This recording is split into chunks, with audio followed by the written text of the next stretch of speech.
Hi everyone, I'm Marcy, and today I'm making the ultimate comfort food, macaroni and cheese, because who doesn't love mac and cheese? First, do me a favor, hit that subscribe button if you're not already subscribed to this channel, and let's get cooking.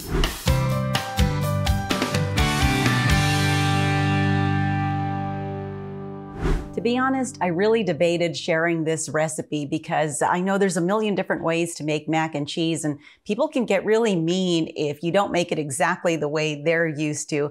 But then I thought, you know what, I'll do this anyway for those of you who are more like me and actually like seeing the different versions. That way you can pick and choose what it is you want to try and then come up with a version of your own. So here's what I'm working with, and I'll put all the ingredients and amounts in the description box below.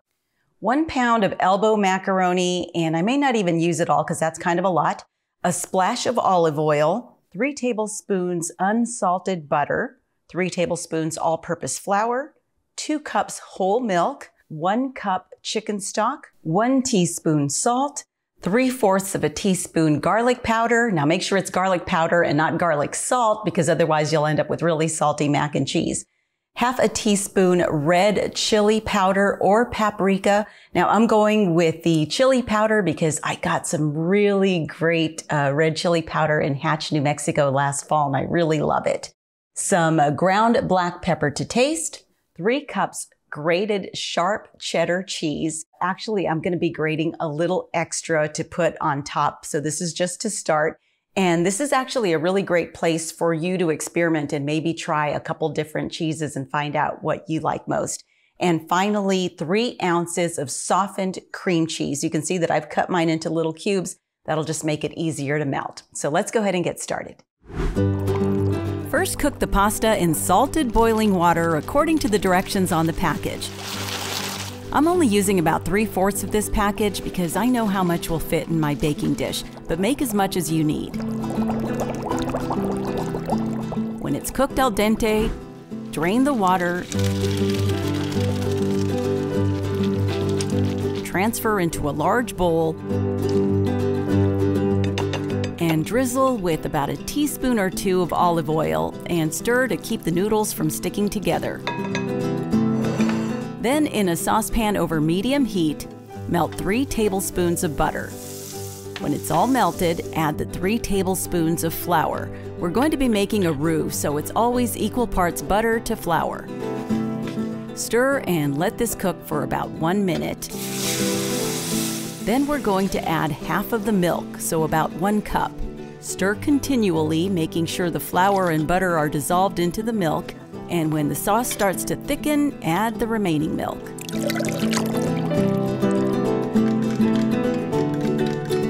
I don't know what these whisks are called, but they're perfect for gravy because you get in there and it just kind of breaks up all the little clumps. Make sure you get a smooth sauce. Now that it's nice and smooth, let it come to a simmer. Then add the chicken stock and continue stirring while it cooks a few minutes more. At this point, we can add the seasoning. That's the salt, the garlic powder, the chili powder, and some ground pepper. Give it a quick stir, and then start adding in the grated cheddar cheese a little at a time. As it melts, you keep adding a little more until it's all in there.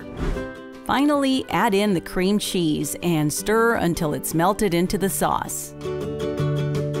Then take the cheese sauce off the stove and pour it over the cooked macaroni and stir until everything is well covered in cheese. I'm going to transfer this into my lightly greased baking dish, but you'll notice I've grated some extra cheese. That's so that I can layer it in there for extra cheesiness. I, of course, put a generous amount on top.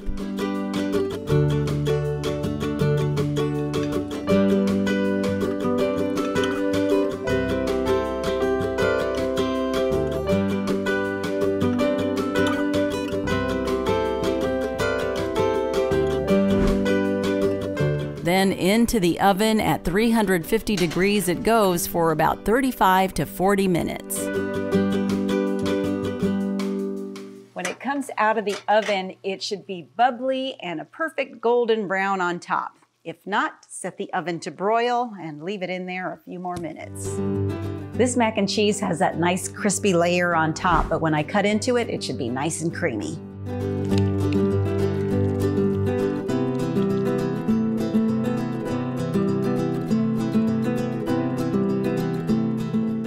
All right, let's give it a taste.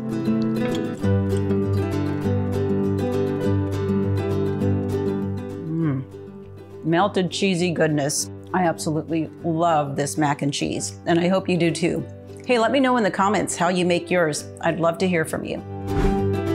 Thanks so much for checking out this video. Be sure to give it a thumbs up and subscribe if you haven't already.